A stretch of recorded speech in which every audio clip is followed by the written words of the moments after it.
Bonjour à tous et bienvenue sur Kunafoni.com, votre web TV citoyenne pour les jeunes et les femmes.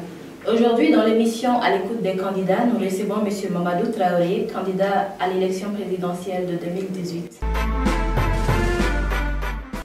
Bonjour M. Mamadou. Bonjour. Pouvez-vous nous en dire plus sur vous? Bonjour tout d'abord, je vous remercie d'être venu. Je suis Mamadou Y. Traoré, président du parti Union Angambolo de Nyogoma, candidat à l'élection présidentielle du 29 juillet 2018. Je suis entrepreneur. Ok. Pourquoi êtes-vous candidat à l'élection présidentielle du 29 juillet prochain? Je suis candidat à l'élection présidentielle du 29 juillet pour apporter ma pierre à l'édifice commun. Vous savez, une nation, ça se construit et nous avons tous besoin de porter notre pierre. Quels sont vos projets pour la jeunesse malienne qui représente environ 65% de la population? Les projets pour la jeunesse malienne, c'est d'ordre de trouver de l'emploi pour mes siens, c'est-à-dire moi-même, je suis jeune. Nous allons créer de l'emploi dans différents domaines, notamment dans le domaine dans lequel j'évolue, dans l'assainissement par exemple. Vous savez, c'est un domaine qui peut employer le grand maximum de jeunes. Et vous savez, à Bamako, environ seulement, il y a 4 millions de ménages à peu près qui payent la moyenne de 2500, 3000 francs comme frais de ramassage des ordures. Et 4 millions fois 2500, ça vous fait 10 milliards. Et 10 milliards fois les 12 mois de l'année, vous avez 120 milliards. Avec 120 milliards, nous allons créer des usines de recyclage des ordures qui sera gage récupérateur de d'autres formes de chômeurs. Et notamment également dans le domaine de l'agro-silvopastoral. Vous savez, nous avons 703 communes. Et les 703 communes, nous avons pour projet de créer 2 projets par commune qui sera axé sur l'aviculture, l'élevage, la pisciculture et l'agriculture et le maraîchage. Chaque entité va employer 50 personnes. Et 50 personnes fois 4, ça fait 200. Et nous avons 703 communes, je vous l'ai dit, 703 fois 2 projets, ça vous fait 1406 projets. Et 1406 projets qui emploient par projet 200 personnes, ça vous fait 281 200 emplois créés, équitablement répartis sur l'étendue du territoire national.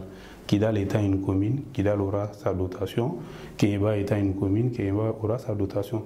Parce qu'il ne faudrait pas oublier, nous ne sommes pas les seuls chômeurs, nous qui sommes allés à l'école. Il y a Ngolo qui est dans le fin fond de Sikasso, qui vit sa forme de chômage. Il y a Samba également qui vit au fin fond de Mopti, pourquoi pas à Koufa, qui vit sa forme de chômage. Donc il faudrait trouver des solutions à tous ces jeunes-là. Voilà le credo que sur lesquels nous allons nous appuyer pour créer de l'emploi. Et la terre, nous en avons. Okay. Selon une étude menée en 2016 par l'Institut national de la statistique au Mali, chaque année, il y a près de 200 000 étudiants diplômés. Ces jeunes diplômés ne sont-ils pas de potentiels chômeurs pour le Mali? Est-ce que vous pensez que le système éducatif malien est en adéquation avec le marché de l'emploi? Vous savez, nous devons réadapter notre système scolaire à nos réalités. Nous avons besoin de former plus de professionnels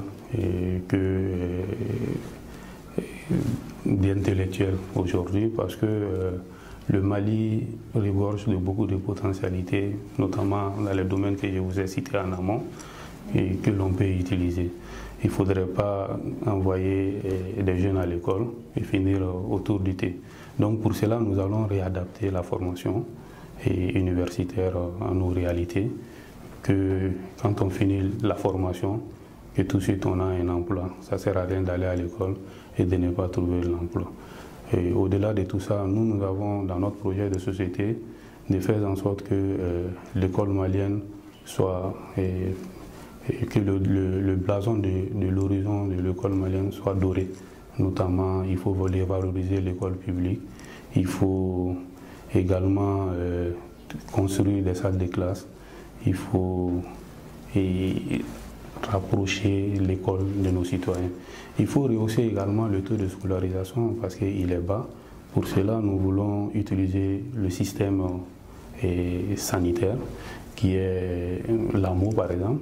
Et nous avons pour projet de donner la chance à toutes les familles qui voudraient amener leurs enfants à l'école, d'automatiquement inscrire les enfants à l'AMO. C'est-à-dire nous allons désormais avoir assurance maladie obligatoire pour tous les élèves et étudiants du Mali.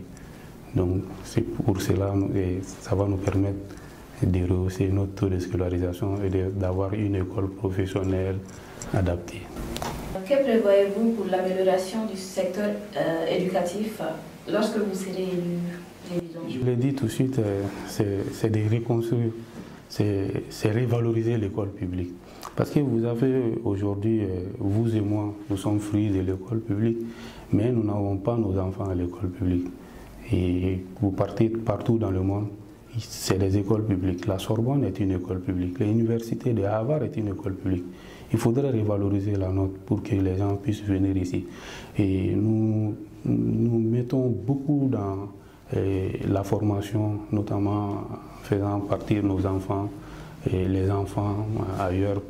Et ils quittent la famille pour aller suivre des formations ailleurs.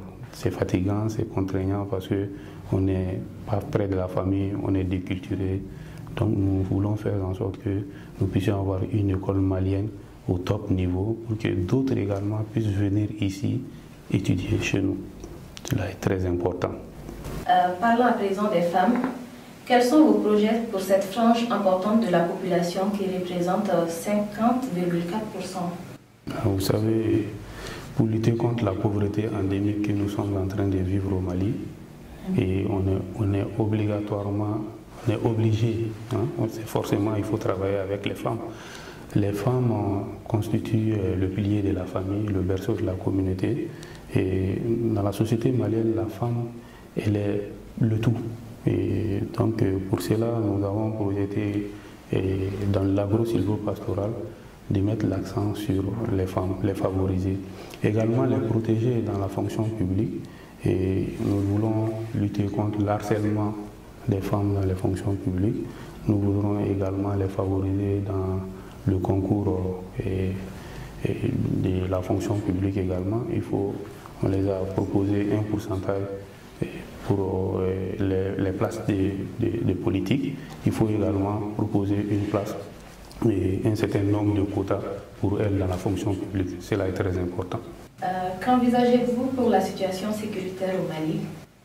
Pour la situation sécuritaire au Mali, on peut réellement travailler là-dessus.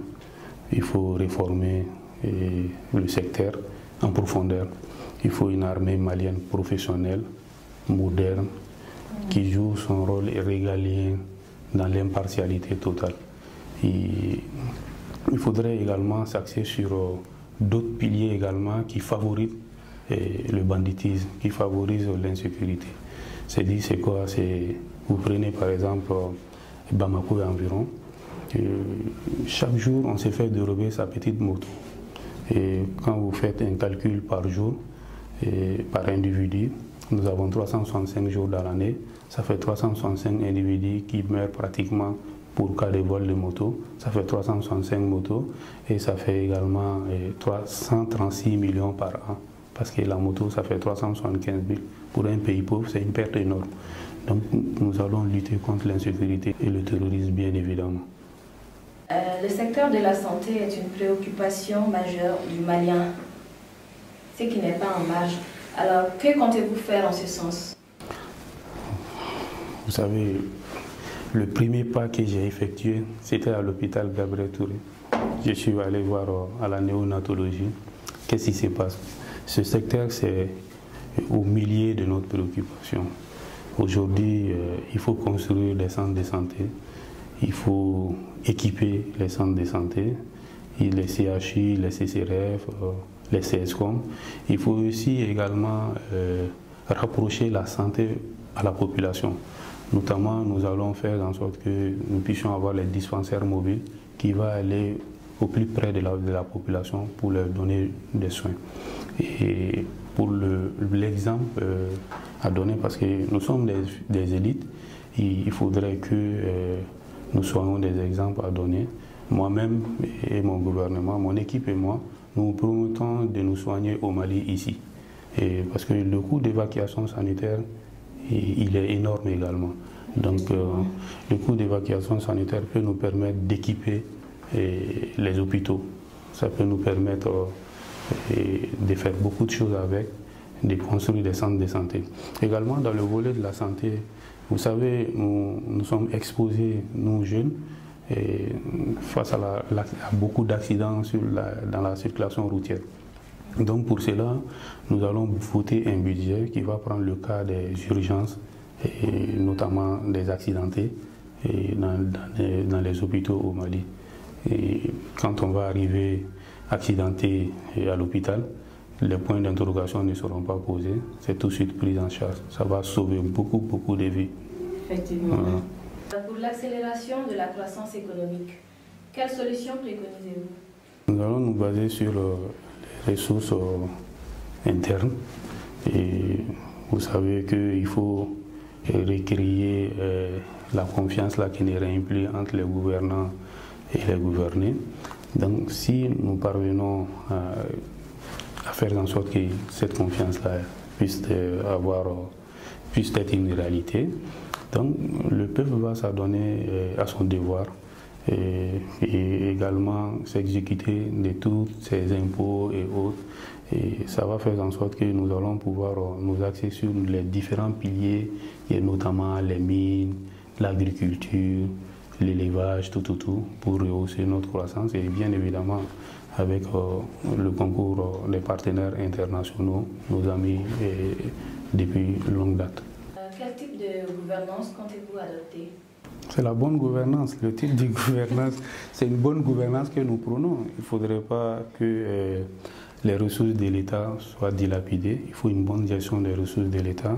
Il faut des administrateurs prêts pour le peuple. Il faudrait avoir des services étatiques qui sont là pour le peuple. Et puis les séminaires seront organisés, des sensibilisations seront faites, des documents et par la suite des sanctions seront prises sans aller-retour. Parlons effectivement de corruption. En 2016, l'ONG Transparence Internationale a classé le Mali 116e sur 176 pays en matière de corruption dans le monde, ce qui fait de notre pays l'un des plus corrompus au monde. Alors, que pensez-vous pouvoir faire en matière de lutte contre ce fléau? Je citais tout de suite,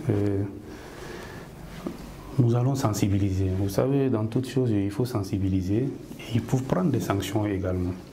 Nous allons organiser des séminaires, nous allons organiser des colloques, et nous allons faire en sorte que le peuple malien soit un peuple patriote. Quand on est patriote, on ne s'adonne pas à la corruption à 100%. Maintenant, après, c'est la justice qui joue son rôle. Nous avons, par exemple, des rapports qui tombent chaque année du niveau du VEGAL. Ces rapports-là seront suivis et remis à qui des droits et suivis à ce niveau également. Et si c'est remis à la justice, nous allons suivre. Il ne faudrait pas que nous soyons dans un état de non-droit. À présent, nous allons parler de justice. Quels sont vos projets pour la résolution des questions judiciaires au Mali? Dans ce domaine-là, il faut beaucoup de réformes et nous allons bien évidemment organiser le secteur en profondeur et voir les failles, les tenants et les aboutissants, essayer de remédier à cela parce que dans une nation, c'est le pouvoir, il est à des échéances, c'est-à-dire il y a le pouvoir exécutif, pouvoir judiciaire, législatif. Il faudrait que tous ces pouvoirs-là jouent pleinement leur rôle et dans l'impartialité totale et dans la plus grande transparence.